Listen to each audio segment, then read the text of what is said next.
title of the slide, as we indeed living through the golden rush era in the computational drug discovery, where a promise often is that AI or artificial intelligence will solve all of the challenges we face as an industry.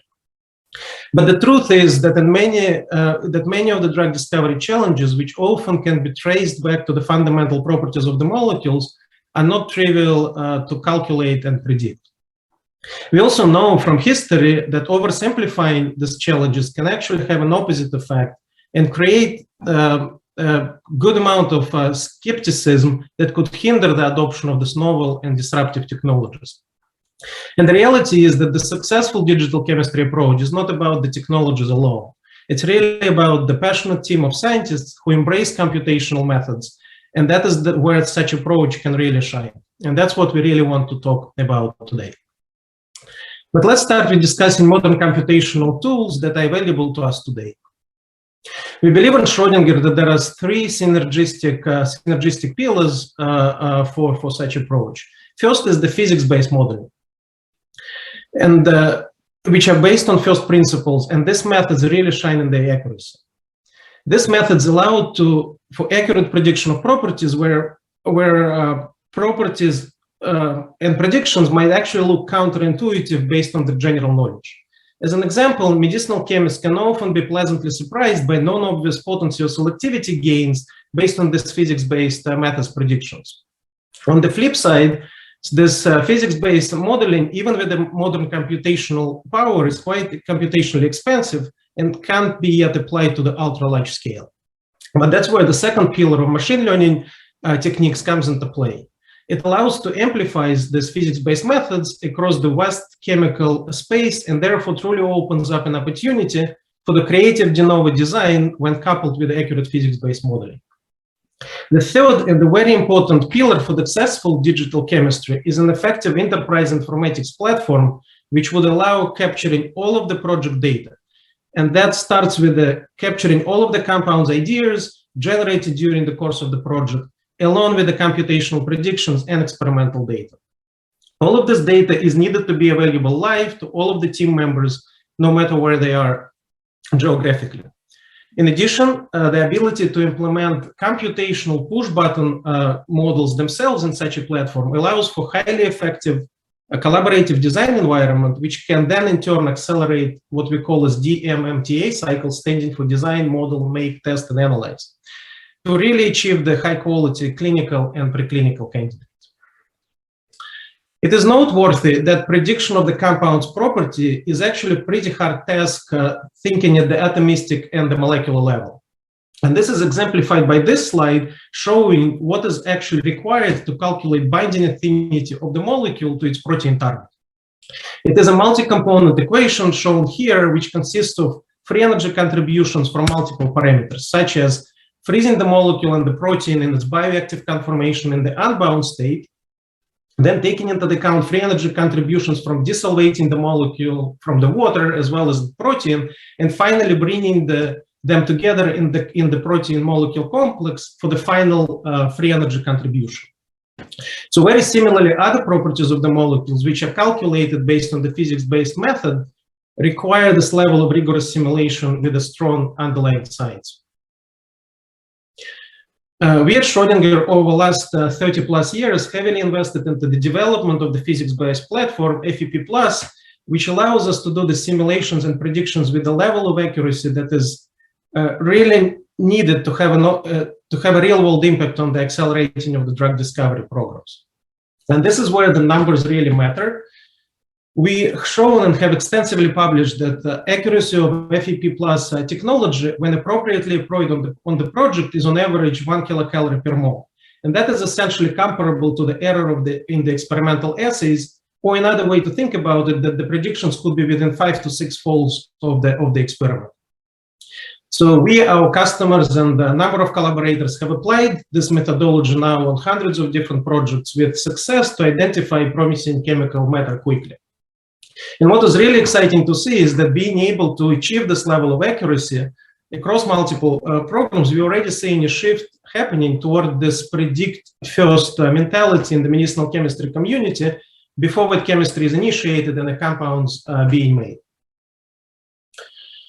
I mentioned earlier that these physics-based methods, such as an FEP+, are still too computationally expensive to explore ultra-large virtual libraries of compounds shown here. But this is again where the power of machine learning could help to explore very broad chemical space in a reasonable amount of time to help us drive synthesis decisions.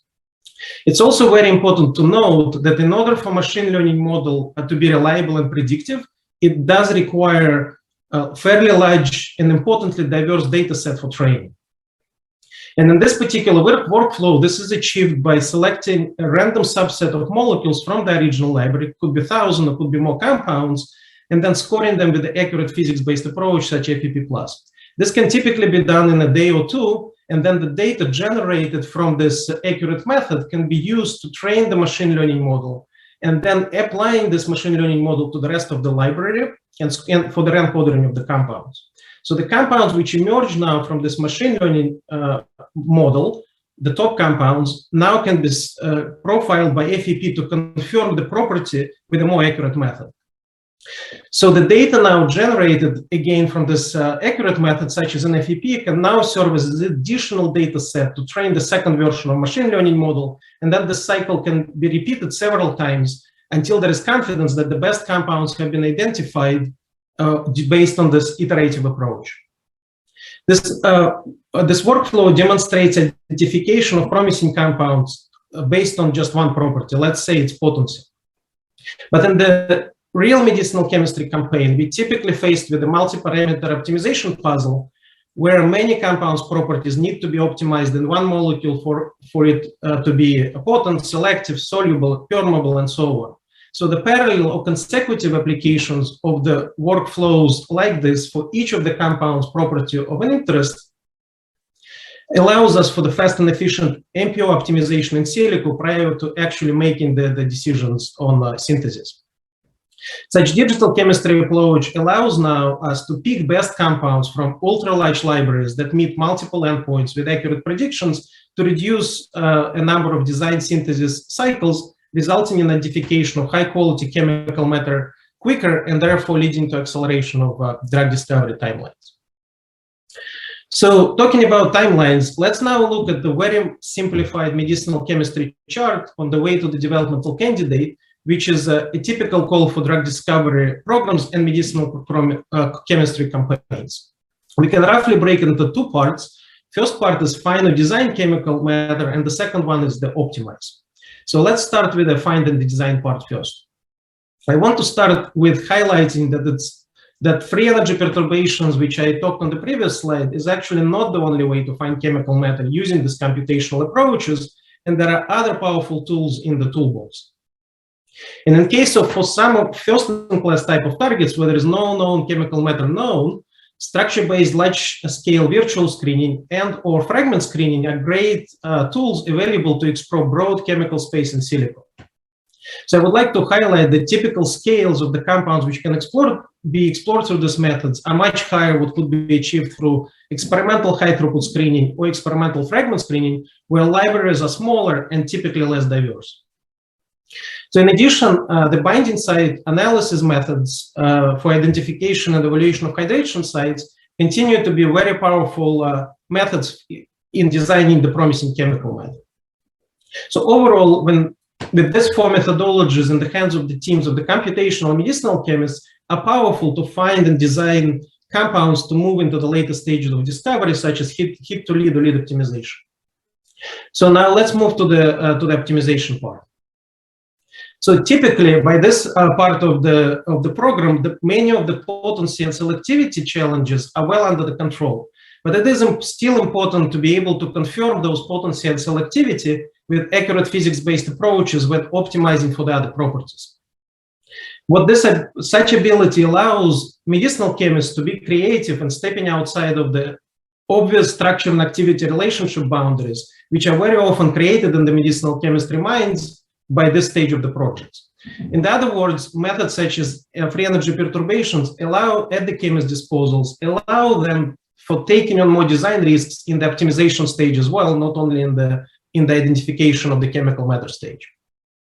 So it's equally important, it's important to remember that the physics-based modeling beyond potency and selectivity could be highly useful for optimizing properties such as solubility and permeability in the multi-parameter optimization manner. It's also very common, but by the late stage of the discovery program, there is typically sufficient amount of data generated for functional activity as well as for some of the ADME and DMPK properties. And that really allows for the efficient application of the machine learning tools in the optimization. One other tool in the digital chemistry toolbox, which is very often overlooked and I would like to highlight, is use of the quantum mechanic methods predictions for the specific compounds properties, which can actually serve as a surrogate for many of the ADME and DMPK properties we typically optimizing at this stage of the program. I will mention a few parameters which have been shown to be tremendously important in this process. So among those are pK predictions for the charged molecules, which in turn has a direct impact on our ability to predict compound lipophilicity accurately. And it's very well known that lipophilicity is one of the key parameters in the medicinal chemistry, which has a direct relationship to compounds' solubility, permeability, metabolic stability, as well as other many other endpoints. And in order to balance all of these properties in one developmental candidate molecule, we typically are operating within a fairly narrow range of log D, and this is essentially a measure of lipophilicity. So therefore, the ability to predict this endpoint accurately is highly valuable in the optimization. There are also emerging approaches for use of the quantum mechanical predictions and helping to optimize for very complex endpoints, which also present significant hurdles in the compound optimization. So a few of them are listed here, such as the time-dependent inhibition of CYP enzymes, KPU, which is the key parameter for the optimization for the CNS programs, as well as the efflux, which is related to the oral availability of the compounds. I mentioned previously that one of the foundational pillars of the digital chemistry is ability to capture all of the compound ideas, in silico data from various technologies and experimental data in one project for the project in one place. And this is an absolutely pivotal tool to be able to see project progression through continuous data-driven generation, data-driven hypothesis generation with further synthesis and testing. So last but not the least, computer-driven design methodologies here continue to mature and evolve to be highly useful as a supplementary and in many cases unbiased approaches for the compound design beyond hand-drawn ideas by computational and medicinal chemists. So we at Schordinger continue to invest further into the development of these digital chemistry technologies, and our platform offers a variety of the solutions which have been shown to help to address these real-world medicinal chemistry challenges across the whole discovery timeline. I mentioned several times the protein, the FEP methodologies. I will give a highlight later on the protein FEP. I also would like to bring your attention to more recent developments around fragment screening supplemented with absolute binding affinity FEP, as well as some of the more recent computer-driven compound design approaches such as Pathfinder and other design. One thing which was actually implied on the last few slides is that the structure of the protein is available, and that allows for the application of these tools for compound optimization identification right away. But that is not always the case. And in particular, for many first-in-class targets, experimental structural information is lacking. What is really exciting is that there are developments in the space of the protein structure prediction, and we will continue to see the creative solution emerging, which will allow us to do structure-based drug discovery for such first-in-class targets, bringing together the power of homology modeling, AlphaFold, and induced fit docking MD. And if I look into the future, I have no doubts that we will continue seeing our digital chemistry toolbox grow to help us advance drug discovery programs even quicker. Now that we talked about the digital chemistry tool themselves, I would like to take a few minutes and touch on the other important aspect for this approach, and that is the best practices for the application of the computational models. I would like to share the Schordinger drug discovery team's philosophy on this topic, which evolved from running a large number of drug discovery programs internally and through the collaboration. What we believe is at the heart of the success is the trust which medicinal and computational chemists working together on the project establish and maintain through this process. And most importantly, this relationship doesn't start at number 3, which is very often implied, that medicinal chemists, computational chemists getting together, design compounds, predict properties, and then quickly move them into the synthesis. It really all starts with computational chemists taking their time to validate the model, study its domain of applicability, with a second important step being getting together with medicinal chemists and honestly describing the risks of the current version of the model and where one could expect the biggest uncertainty. So model might not be perfect from the start, but it is important to be realistic about the expectation so the trust is established from the very beginning rather than medicinal chemists thinking about the model as the magic black box. Only then it's actually appropriate to move to this design and prediction stage, as now the risks are very well accepted within the team. So medicinal chemists then can actually move compounds in the synthesis queue, balancing computational predictions, potential uncertainties with medicinal chemistry intuition. And the next important step is analyzing obtained experimental data and honest evaluation of the prospective predictions. So the key word here is honest, as this what allows to maintain the trust, even that if predictions first time around were not as accurate as expected. This also gives an opportunity to move to the next step and improve and extend the domain of applicability of the model. And the cycle then repeats. And really, depending on the complexity of the target, binding site nature, chemical matter characteristics, successful enablement of this digital chemistry approach might require a few of the cycles. But in almost all, if not all cases, it will be successful as long as the three simple guidelines are embraced by the collaborative team of computational medicinal chemists listed here. Don't give up too easy, take multiple shots on goal, and continue to challenge stereotypes with technologies. I believe that the lack of these highly scalable predictive models and underappreciation of how important to integrate day-to-day work between the computational medicinal chemists on the drug discovery program was the reason for a lot of the skepticism of the past of usefulness of computational chemistry to drug discovery.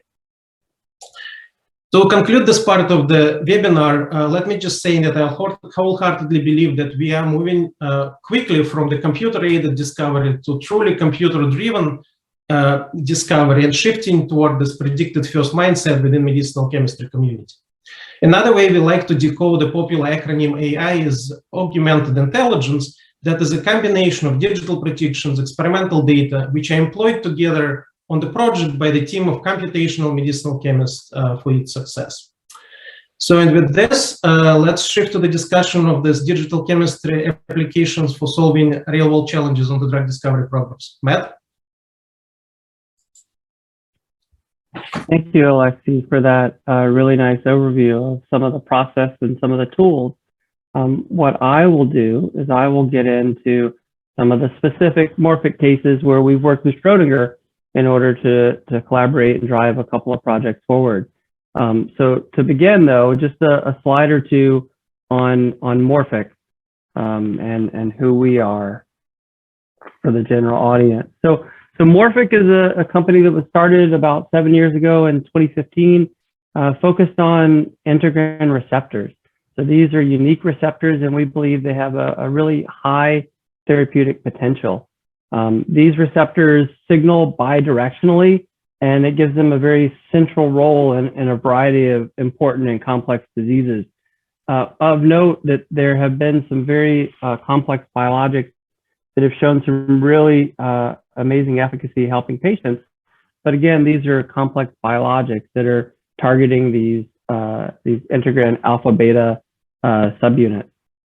We believe at Morphic that we have now a platform that we've built to try and target these receptors, and using the advantages, though, of an oral small molecule drug that one can take at home as a pill instead of going in to get infusions of a more complex biologic. And we're targeting, with our initial focus, 3 major areas of serious diseases: fibrotic diseases, inflammatory bowel diseases, as well as solid tumors.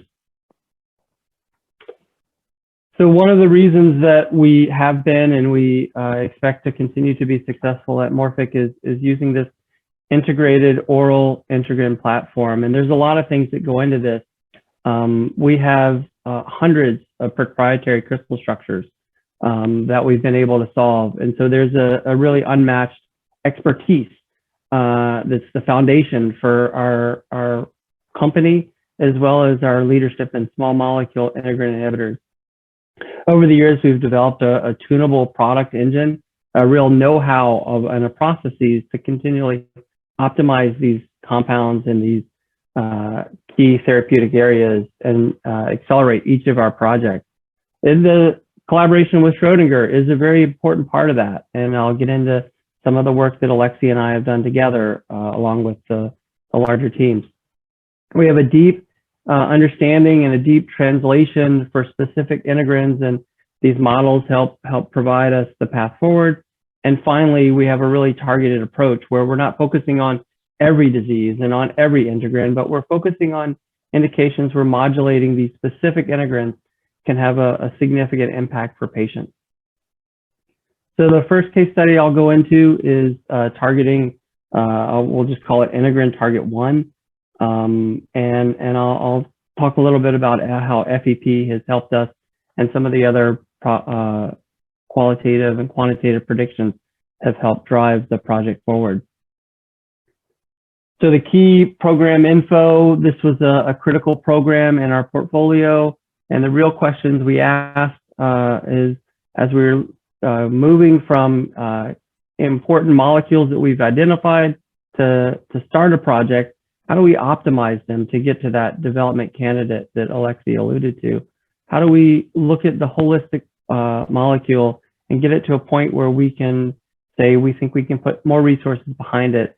We can bring this to an IND. We can bring this to a phase 1 study in patients. And so what are the tools that are going to speed up that process in research? And what are the tools that are going to help us deliver a better molecule? So as a scientist, as a chemist, we're always looking for potency improvements, but it's not just potency.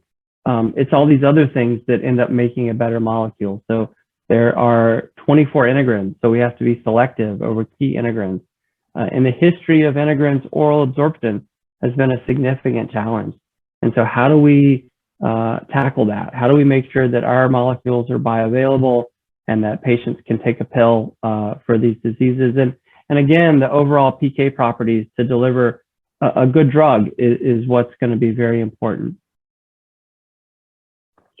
So there's a software, there's an interface called Live Design that we use with the Schordinger team, and it really helps, I believe, for the collaboration. It helps for the collaboration of Morphic scientists internally. It helps for the collaboration with Morphic scientists and the Schordinger scientists. And it helps for collaboration for people that are in different time zones or different geographic locations. And so as a medicinal chemist, we're concerned about the new designs. We always have lots of ideas, and we want to collaborate to get to the best potential compound. And so we enter a lot of our designs and ideas into the Live Design suite, where we're able to collaborate with our structural biologists and our computational chemists. These things that Alexi alluded to, the crystallography, some of the physics-based modeling. All of that data, all of that information gets into the Live Design. It gets integrated. All of the project data is available for everyone to look at. And it's here where everyone's looking at it that we're pinging back and forth. You know, I might be working at home on one day. I might be working on a vacation one day, and I can get into the data. I can share the data. I can ping Alexi and say, hey, what do you see? What do you think about this molecule? What about that molecule? How do we make this aspect better? And so we can be in different parts of the world. I can be working at night. He can see it in the morning, and it's really seamless. Ultimately, though, the compounds need to get made. Then we need to get some biological data.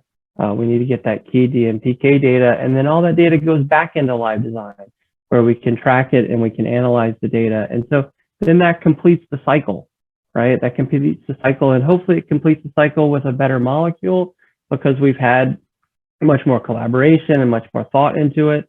Hopefully it completes the cycle in a faster process because all of that integration is seamless. And you don't have to wait for someone. You don't have to set up a meeting with someone. It's just there on your desktop.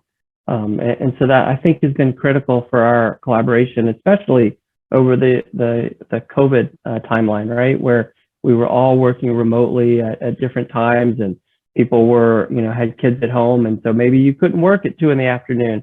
And instead, some people worked at 10 o'clock at night, but then everything was there and the project could keep moving forward.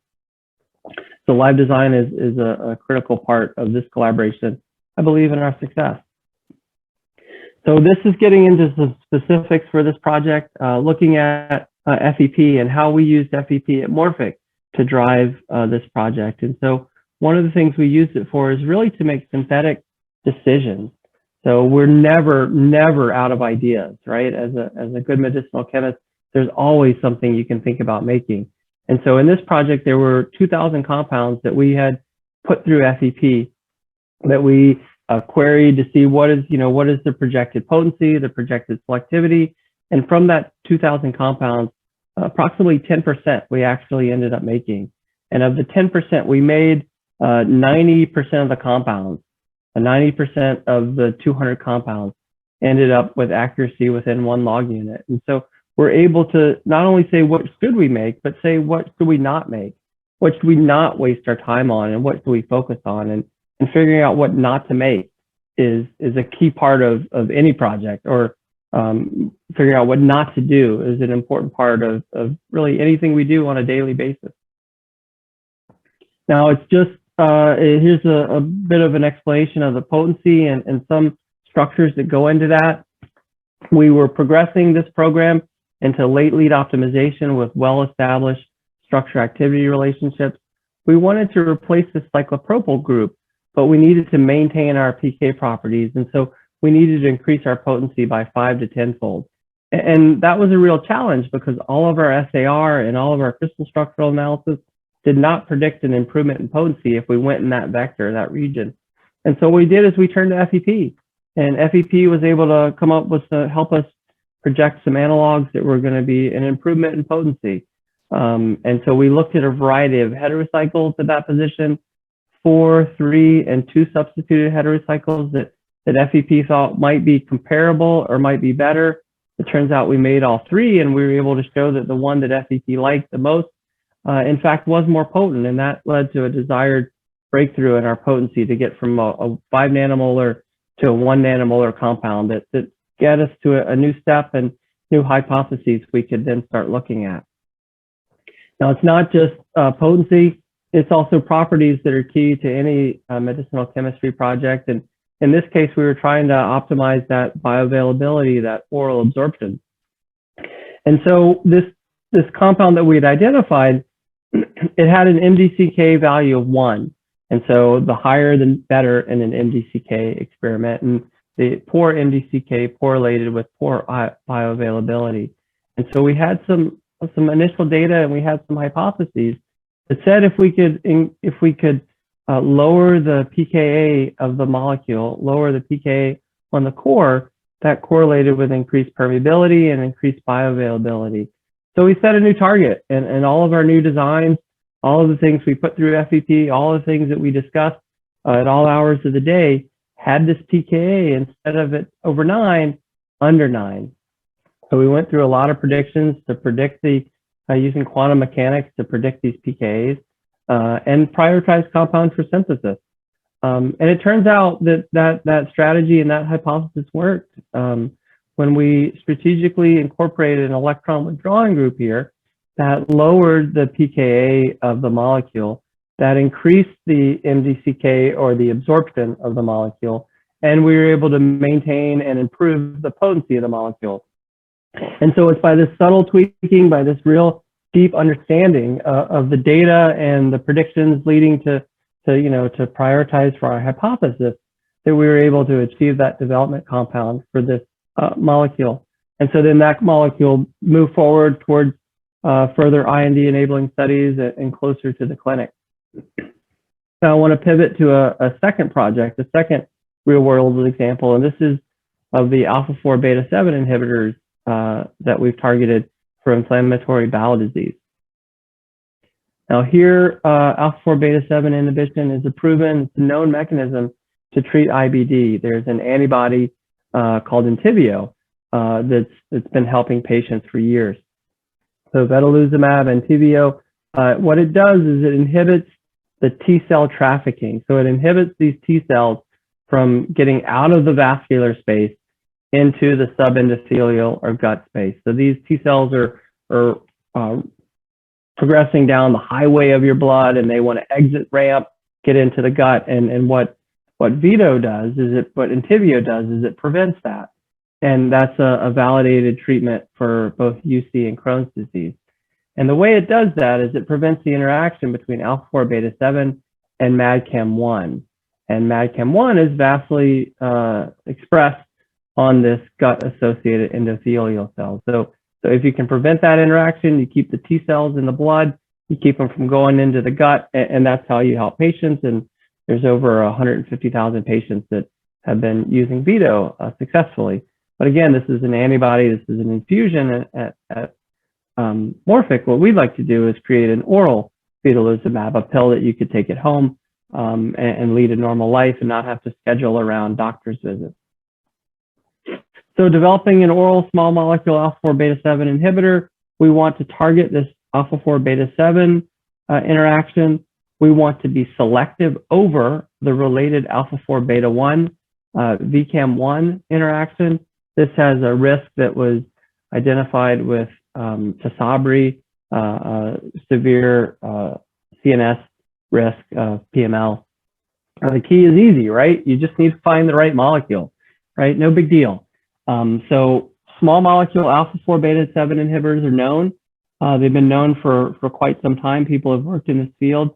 Potent compounds are there, but the selective compounds are very rare, and compounds with good PK are also very rare. So it's getting the Venn diagram right, which was going to be the challenge. And that's where bringing medicinal chemistry to it, along with the Schordinger group and computational chemistry and our insights, we thought could be critical to bringing a meaningful medicine to patients.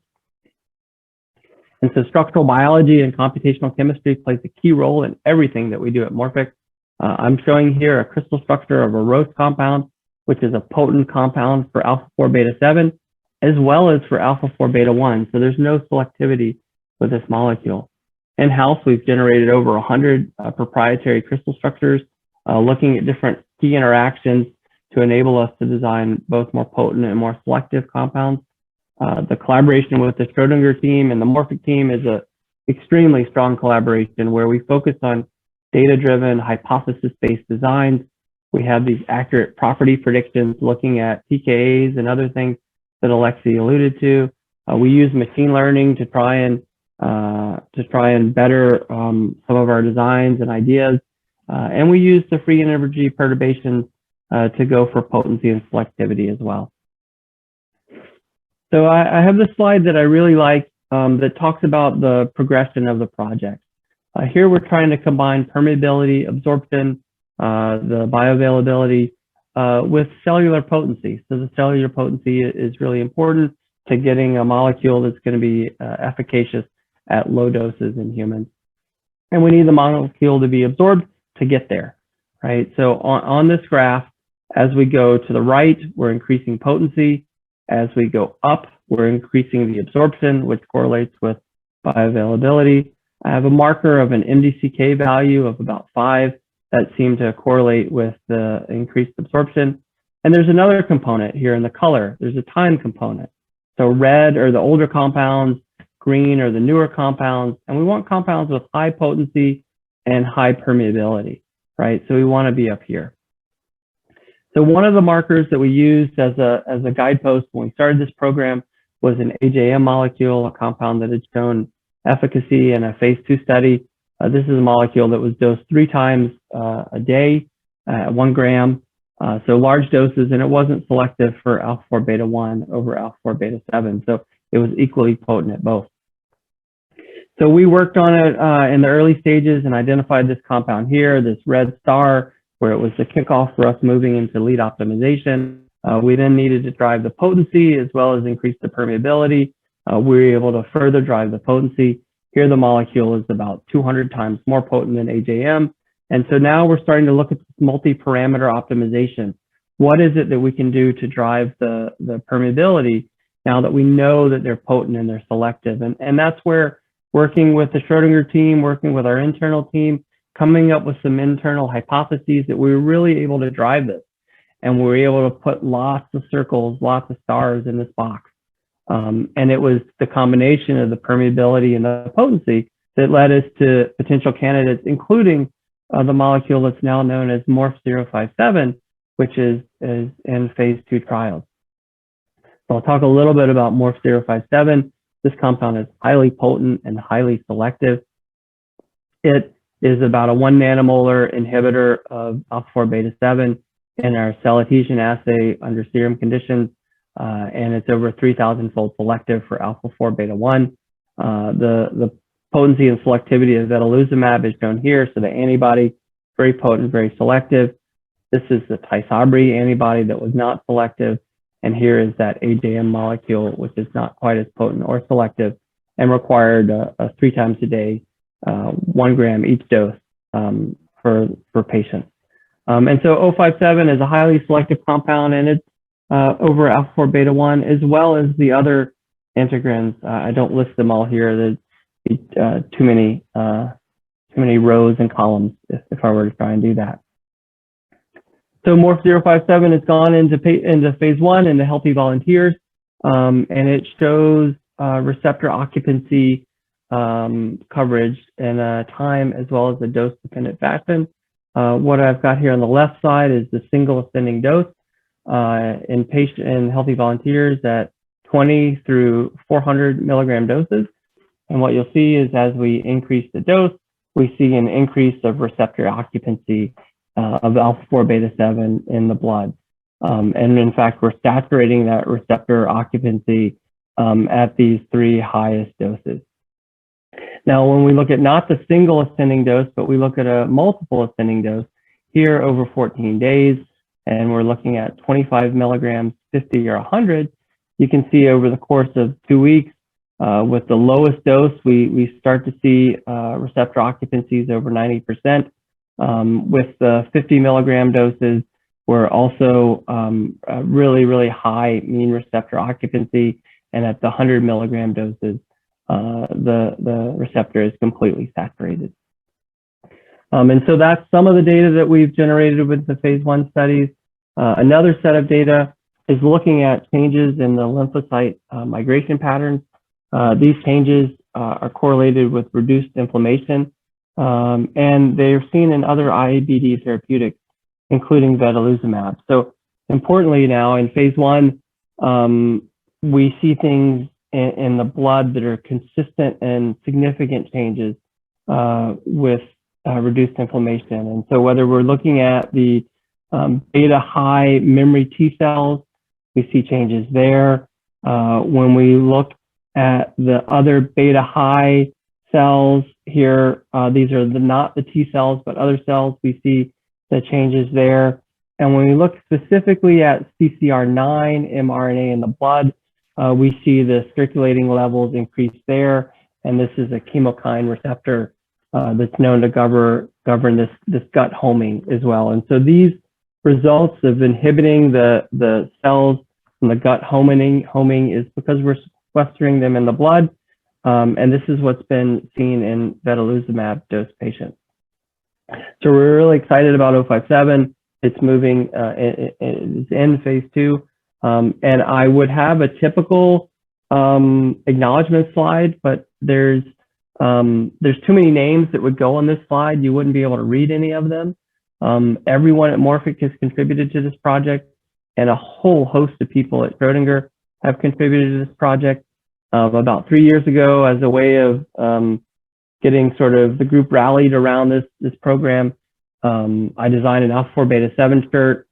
We've probably created 200, 300 of them at the time. Whenever anyone goes anywhere in the world, they wear their shirt. So I want to highlight a couple of people on here. As you can see at the top, we've been all the way to Greece and China, I think the Grand Canyon, and even Africa. But I want to highlight a couple specific people. This is Jamie Wong.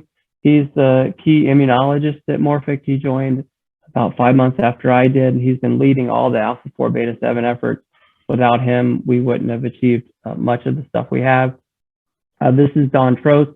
He led the early part of the project and then was a significant contributor all the way through. This guy here is Dan Shui, our head of DMPK. Dawn, myself, and Dan were locked in a room hours and hours and hours talking about how to improve these molecules to try and help patients. And down here I have a picture of Alexei and his son out at a reservoir in New Jersey somewhere. Alexei joined a couple of months after I joined. He joined Schordinger a couple of months after I joined Morphic, and we've spent countless hours working on these projects and other projects, and the collaboration has been a real key to our success. So I'm very fortunate we are all very fortunate to have worked with all these people. And I think that's all I have for the case studies, Alexei, on my end. If you want to jump into one of yours, I'll hit the stop sharing button. Great, thank you very much, Matt.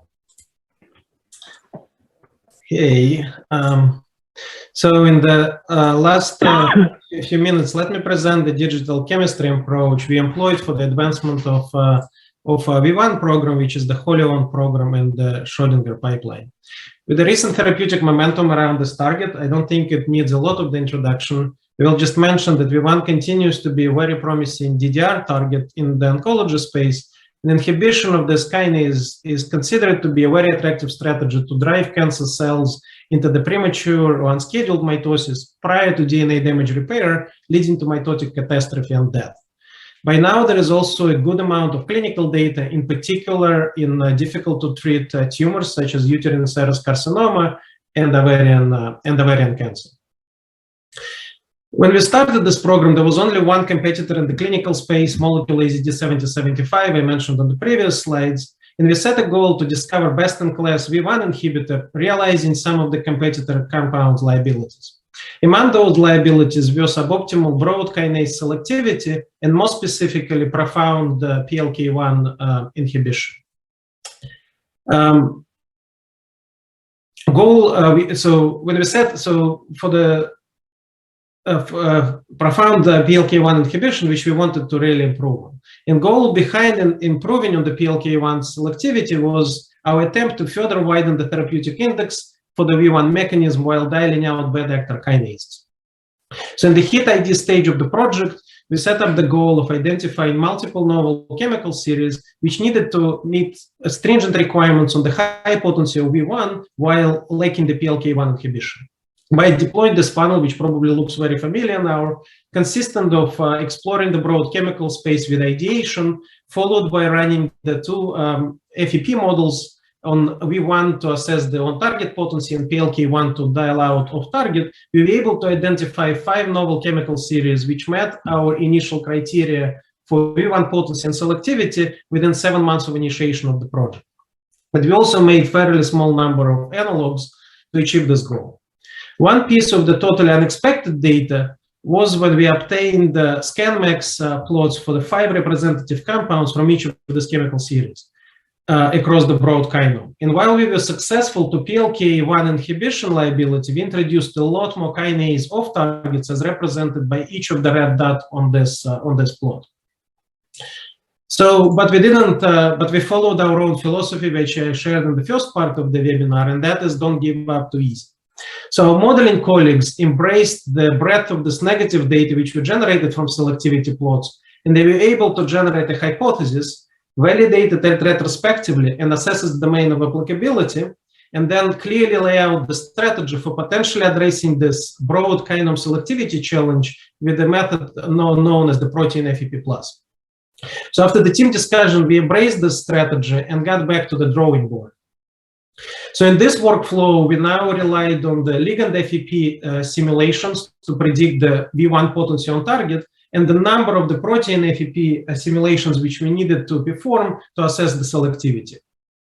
We were also very interested in applying this to the multiple chemical series to increase our chances of success.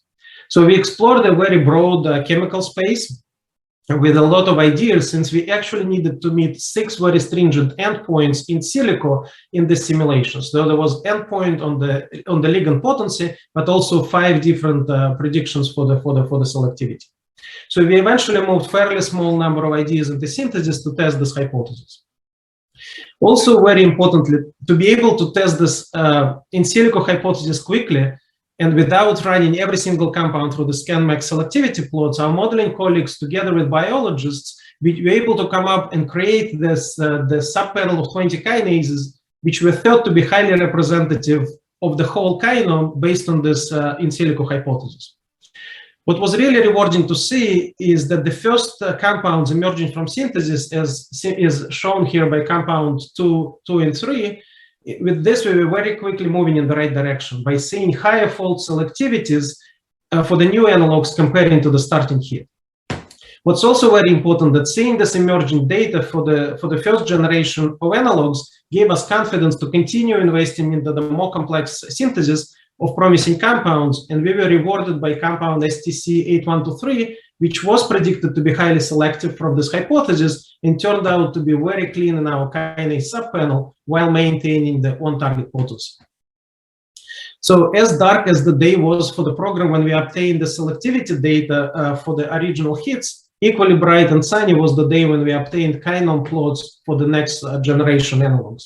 As you can see, we indeed were able to clean up selectivity profile drastically, not for one, but for several chemical series beyond the competitor compounds, while maintaining both enzymatic and the cellular potency. To put it in the perspective of the timeline, we were able to generate enough experimental data within 3 months from the generation of the in silico protein FEP hypothesis to be comfortable that we can continue on with this program to the next stages versus deprioritizing it. In conclusion, I would like to share the exciting in vivo data we recently presented at AACR, where we showed that exquisitely selective V1 inhibitors such as STC8123 maintains very excellent efficacy in the tumor growth inhibition models. And in addition, our highly structurally differentiated scaffold also demonstrated differentiated PK and efficacy profile. What we observed in the tumor growth inhibition study, comparing to the competitor compound AZD7075, which showed fairly rapid tumor regrowth upon stoppage of the treatment, we saw the complete eradication of tumor in the STC8123 treated mice and they remained tumor-free for the 3 months upon treatment has been stopped while mice were monitored. So with this, I really would like to thank the very talented and very passionate V1 team, and in particular Anthony and Jennifer, who were the masterminds behind this protein FEP hypothesis, which truly saved this program from deprioritization. So to close, we discussed the details of various computational tools, but it's also worth mentioning that in addition, there are exciting developments around structural biology advancements and never slowing down improvements on compute power and speed, both of which will continue to synergize and extend the digital chemistry applications and drug discovery. With this, I think we can transition to the Q&A. Arsalan? All right, thank you, Alexei. Wonderful presentation. Let's get right to the questions here. I'm going to ask this one here. Great demonstration. And it's nice when things work out, but can you identify downside performance? What situations have not been successful? Any ideas why not successful? And when it does not work out, it's also important for new users. Is it poor data? Thoughts and opinions? Yeah, so it's a very excellent question. And I can start with answering from my side, and welcome Matt to comment on it as well. So it is very important. That's why this trust and the trust which is established with medicinal chemists and computational chemists is so important. So the model could be perfect from the start, but it's not always the case. And in some cases, it requires several of the cycles. There are also things which we call as the outliers from the models. But the outliers of the models, we believe, should not lead to stopping using the model. The outliers of the models is an opportunity to further improve the model. So there is teams of people who can look why this particular predictions haven't been successful, but it should not be the reason to stop using the models, because if you just focus on the outliers, you will likely not be successful using these approaches, while if you continue taking multiple shots on goals, it will always lead to success. I think Matt showed this distribution of typical accuracy of the methods, and you see some predictions which are not accurate, but that is fine because it gives an opportunity to further improve the model, and then we all benefit as an industry, essentially. Matt? I think it boils down to nothing is perfect, right? Nothing is perfect. And so, and this is a way to generate hypotheses, to make compounds and test those hypotheses. And so if we have faith in each other and we know that it's not perfect, we'll get to a better place. It just, sometimes it may take a little bit more time than others. Okay, let me follow up on that a little bit, because I've heard throughout the presentation, the whole medicinal and computational chemists working closely together. I remember you mentioned some principles like don't give up too easily, take multiple shots on goal. You mentioned some tools that you use to work together, but can you both tell me about some of the successful personality traits that might make for an ideal collaboration between these type of chemists? About you start with that. Well, it helps that I know both of Alexi's sons, right? So I know their names. I know when they were born. We have a relationship, right? So it helps to build trust and have relationships and people that are going to engage and that this is important that we think the same way, right? So that's one thing that's important. It's not a customer relationship. We're true collaborators, and the key is that if we both want what's best for the molecule, what's best for the project, it'll end up being successful. If there's any personalities or any of these fighting type, like, oh, you're wrong, see, I proved you wrong, like that's not going to be helpful, right? In my mind, that's the key. What do you think, Alexi? I 100% agree. I think it's passion, and it's always just being in the collaborative projects in particular. It's very important that the best ideas needs to win, right? That's a very famous saying, but it's just true no matter where they come from, whether they come from the computational models, where they come from the medicinal chemistry intuition. Those are the aspects which are essentially very important. The team just embraces and looks what is the ultimate goal and how we get there. And then with the best ideas and this trust which is established in the collaboration, you will always be successful. Okay. Let me ask a question here from the audience. Great demonstration. I'm curious about the making molecules portion after the prediction. Is that still the bottleneck, since the proposed molecules may take some time to design? Yeah, that's an excellent question. That's obviously one of the things we often run into when we explore very broad chemical space in silico. And there's a couple of ways to tackle it, and that's where, again, this very close collaboration between computation and medicinal chemists comes into play. Because you can generate very interesting looking molecule with the predicted properties, which might be very difficult to make as the first compound to be made. But there are potential possibilities to simplify the molecule, run through the models, and identify that maybe you can answer the similar question with a compound which is easier to make as the first compound in synthesis. It's not to say that you will give up the idea to make this beautifully designed molecule in silico. It's just balancing how quickly you can answer to testing the hypothesis. I kind of alluded to it in this B1 example, where first time to test this protein FEP hypothesis, we actually made predicted selective compounds, but not the perfect molecule we identified because it was taking longer. But it gave us confidence to continue pushing for the best looking molecule. Matt? Well, the other part of that is we can be testing a variety of hypotheses at the same time. And so we can be making some molecules to test hypothesis A while we're making molecules to test hypothesis B. And so because we're looking at a variety of different things, one can be going a little bit slower in the background while a different one's going faster. And so if we always have more shots on goal or irons in the fire, then that can help keep pushing everything forward. Okay. Here's a question from the audience. Any examples of use for inhibitors of protein-protein interactions? Any special concerns with PPIs? Yes, I can answer that question. Yes, we demonstrated actually several times the application of all these tools we described to successful developments of PPI inhibitors. I can't go quite into the details or names of the targets, but that's absolutely applicable to development of such types of inhibitors. Okay. And maybe a related question, any particular target classes that do not typically work as well, like GPCRs, ion channels, etc.? Yes, I will answer it more broadly. Actually, Matt showed as an interesting example. It's one of the probably more complex type of targets where we applied this, technologies together, really benefiting from synergy of the structural biology expertise at Morphic, where we were able to enable these technologies even on a complex target such as an integrins. There is no technological limits for where this technology is applicable because it's based on the essentially first principles.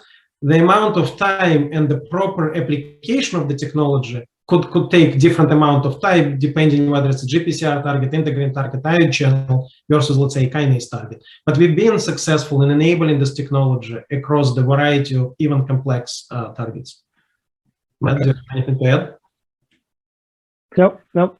We just have about 2 more minutes left. I want to get a couple questions in here real quick. Are you able to share the number of molecules that were made in the WE1 program in lead optimization? I could say that I don't know if we disclosed this information publicly, but it's still a fairly small number. Let's call it that across all of the multiple chemotypes we developed, it's way below what I would consider as the industry average. So Fair enough. Okay. How about for our last question here from the audience? Do you only make the best molecules from the predictions, or would you make information-rich compounds that might not be in the top 10? Matt? So there's always a different hypothesis that we're looking at, and it's not always potency that's key to our mind. So it's not always the most potent that we're making, and there's also a need to test the hypothesis. So if there's something that we can make rather quickly that can expand the boundaries of our model, I think we should do that at all times. Yeah, and I will just add that in some cases, especially in the early stages of the programs where we're still enabling the technology, it's not uncommon that we would specifically make an inactive predicted compounds just to give us confidence, kind of to make sure that we can cover the range of, let's say, potency very well within the model. So we could make the tool compounds to enable the technology further as well. All right. I want to smuggle one last question here because it's so great. Maybe I could get both of your very quick reaction to this question. I'm a med chem student that loves building software. I loved your presentation for a lot of reasons. Do you have any suggestions about how I should start studying and applying those principles? Can start, Matt. Just take up as much information as you can, learn as much as you can. Now's the time to just immerse yourself, right? And see what you really enjoy, and then your path will get light up. Yeah, all right. I agree. I think it's all just stay passionate for what you really want to do. I think it's just follow your passion. I think that's one of the mottos I have. If you follow your passion, you will always be successful and do things which you really enjoy. All right. That's all the time we have for today. That's the last word. Thanks for everyone in the audience for tuning in. Thank you to Alexei and Matt for sharing your time and expertise. Thank you to Schordinger for sponsoring today's excellent discussion at Endpoints Webinars. A link will be available made tomorrow for sharing with your colleagues. We'll email it to you, or you go to webinars.endpts.com. I'm Arslan Arif for Endpoints News. Thanks for joining us. We hope to see you at a future Endpoints event. Thanks again. Thank you. Bye-bye.